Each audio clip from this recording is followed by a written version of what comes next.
রমজান মাস উপলক্ষে আজকে আমি আপনাদের মাঝে ভীষণ ভীষণ মজাদার 3টি লাচ্ছি রেসিপি নিয়ে হাজির হয়েছি। ঠান্ডা ঠান্ডা লাচ্ছি রেসিপি। এই গরমেতে সারাদিন রোজা রেখে আমাদের সকলেরই কষ্ট হয়ে যায়। ইফতারের সময় এই ঠান্ডা ঠান্ডা এবং হেলদি লাচ্ছি হলে আমাদের একেবারেই মনটা জুড়িয়ে যাবে। আসসালামু আলাইকুম, আমার গ্রাম বাংলা রাঁধুনিতে আপনাদের সবাইকে স্বাগতম। তাহলে চলুন কথা না বাড়িয়ে আমরা লাচ্ছিতে চলে যাই। এখানে আমি কিছু বাদাম কুচি করে নিয়েছি, চিনি নিয়ে নিয়েছি, চিড়া নিয়ে নিয়েছি এবং লিকুইড দুধ জ্বালিয়ে আমি ঘন করে নিয়েছি আর পানি নিয়েছি। কারণ আজকে আমি ঘরোয়া থাকা কিছু জিনিস দিয়েই খুবই মজাদার এবং সহজভাবে লাচ্ছি তৈরি করে দেখাবো এবং ভীষণ হেলদি লাচ্ছি। এখানে আমি চিড়ে নিয়ে নিয়েছি 1 কাপ। চিড়ে তো আমাদের সকলের ঘরেই থাকে রমজান মাসে। এটা দিয়েই আজকে আমি আপনাদের লাচ্ছি তৈরি করে দেখাবো। এটা ভীষণ হেলদি, আমরা চিড়েটা খেয়ে থাকি ইফতারের সময়। এটা খুবই ভালো আমাদের সকলের শরীরের জন্য। এবার চিড়েটাকে ধুয়ে আমি কিছুক্ষণ ভিজিয়ে রেখেছিলাম। এ পর্যায়ে আমি একটা ব্লেন্ডার নিয়ে নিয়েছি। চিড়েগুলো দিয়ে দিব, চিনি দিয়ে দিব 2 টেবিল চামচ পরিমাণ। মিষ্টিটা যতটুকু খাবেন ততটুকু দিয়ে দিবেন এবং 1 কাপ লিকুইড জ্বালানো দুধ দিয়েছি ঘন করা, আর কিছুটা গুঁড়া দুধ দিয়ে দিলাম। আমি দুধটা কিন্তু আগে থেকে জ্বালিয়ে ঘন করে রেখেছিলাম। আর এখানে আমি খেজুর দিয়ে দিচ্ছি 2 থেকে 3টা। খেজুর আমাদের সকলের ঘরেই কিন্তু থাকে রমজান মাসে। এটাকে সুন্দর করে ব্লেন্ডার করে নিতে হবে। এ পর্যায়ে আমি ব্লেন্ডার করে নিয়েছি। এই দেখুন কত সুন্দর হয়েছে। এটা শরীরের জন্য ভীষণ ভীষণ ভালো এবং একটা মজাদার লাচ্ছি সহজভাবে তৈরি করে দেখেছি আপনাদের। কত সুন্দর হয়েছে। আপনারা আর একটু পাতলা করে নিতে পারেন, কোনো সমস্যা নাই। লিকুইড দুধ দিয়ে এটাকে আর একটু পাতলা করে নেবেন। এবার যে আমি এখানে বাদাম কুচি দিয়ে দিয়েছি। এখানে আপনারা বরফ দিবেন যখন ইফতারের আগে আগে সার্ভ করবেন, ওই সময় বরফ দিয়ে নেবেন। দেখুন কত সুন্দর হয়েছে দেখতে। দেখতেও যেমন সুন্দর, খেতেও তেমন অনেক অনেক অনেক বেশি মজাদার। একবার ট্রাই না করলে বুঝতে পারবেন না। এবার আমি আপনাদের খেজুর দিয়ে একটা ভীষণ মজাদার লাচ্ছি তৈরি করে দেখাবো। এখানে আমি ছোট্ট একটা টক দই নিয়ে নিয়েছি 5 টাকা দামের এবং লিকুইড দুধ জ্বালিয়ে ঘন করে নিয়েছি। এবার আমি এখানে খেজুর দিয়ে দেবো 4-5টা, কারণ আমি এটা খেজুরের লাচ্ছি করব। আপনারা এখানে টক দইটা বা মিষ্টি দই অবশ্যই ব্যবহার করবেন। আমি এখানে ছোটটা আপনাদের সহজভাবে করে দেখিয়েছি আর কি, কঠিন ভাবে না, একেবারে সহজভাবে করিয়ে দেখিয়েছি যাতে আপনারা ঘরে থাকা জিনিসটাই তৈরি করে খেতে পারেন। সে লিকুইড দুধটা দিয়ে দিয়েছি, সেই ছোট্ট 5 টাকার টক দইটা দিয়ে দিব। কারণ আমাদের সকলেরই হাতের কাছে কিন্তু টক দই বা মিষ্টি দই থাকে না, কারণ সবাই তো আর বড় লোক না। এই কারণে তাই গরিবদের জন্য ছোট্ট একটা টিপস, এই ছোট্ট জিনিসটাই ছোট্ট করে আপনারা মজাদার লাচ্ছি খেতে পারবেন।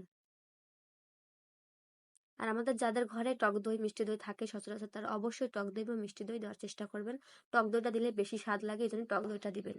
এই পর্যায়ে গুঁড়া দুধ দিয়ে দিয়েছি।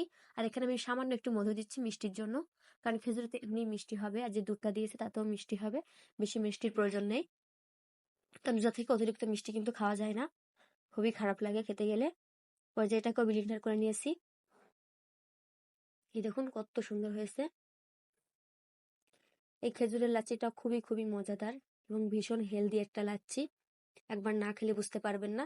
এটা আমরা কিন্তু হোটেলে বা রেস্টুরেন্টে অনেক দাম দিয়ে কিনে খাই, আর ঘরে আমরা অল্পতেই বানিয়ে ফেলবো।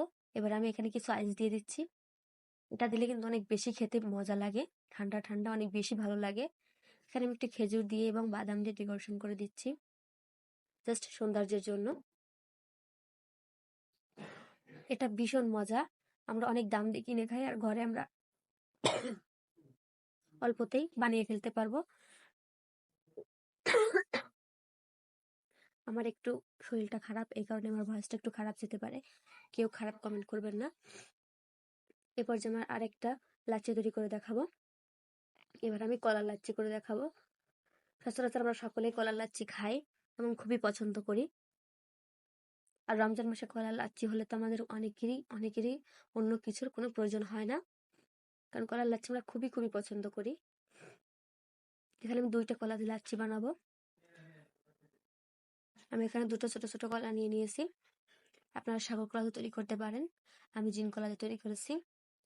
আর এখানে আমি 2টো খেজুর দিয়ে দিব, জাস্ট একটু মিষ্টিকর জন্য, আর কিছুই না। কিছুটা স্কিপ করলে পারবেন যারা খেতে না চান। এবার এখানে আমি সামান্য একটু গুঁড়ো দুধ দিয়ে দিচ্ছি। এখানে এবার আমি চিনি দিয়ে দিলাম 2 টেবিল চামচ পরিমাণ এবং জ্বালিয়ে রাখা লিকুইড দুধ, সামান্য একটু লবণ। এবার এটাকেও আমি ব্লেন্ডার করে নিব সুন্দর মতো। এই লাচ্ছিগুলো যে কতটা হেলদি এবং কতটা মজা, একবার না খেলে আপনারা বুঝতে পারবেন না। এই দেখুন, এটাও ব্লেন্ডার করা শেষ। এটাকে এবার ঢেলে নেওয়ার পালা।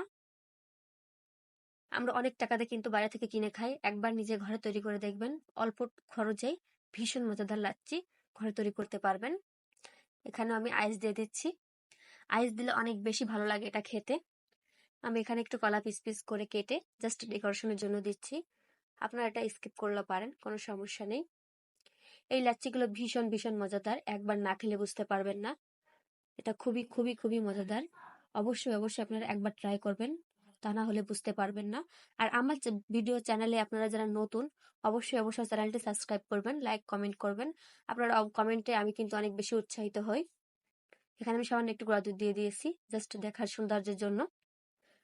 আপনারা অবশ্যই কিন্তু আমার চ্যানেলটি সাবস্ক্রাইব করবেন, লাইক অন করবেন, যাতে আমার পরবর্তী ভিডিওগুলো আপনাদের কাছে পৌঁছে যায়। আর আপনারা কমেন্ট করবেন, আপনাদের কমেন্টে কিন্তু আমি অনেক বেশি উৎসাহিত হই। এই দেখুন, ফ্রিজ থেকে বের করার পর কিন্তু কত সুন্দর হয়েছে। আমি এটাকে 10-15 মিনিটের জন্য ফ্রিজে রেখেছিলাম। অলরেডি আমার মেয়ে একটা খেয়েই ফেলেছে অর্ধেক। তাহলে আপনারা সকলেই ভালো থাকবেন। আসসালামু আলাইকুম।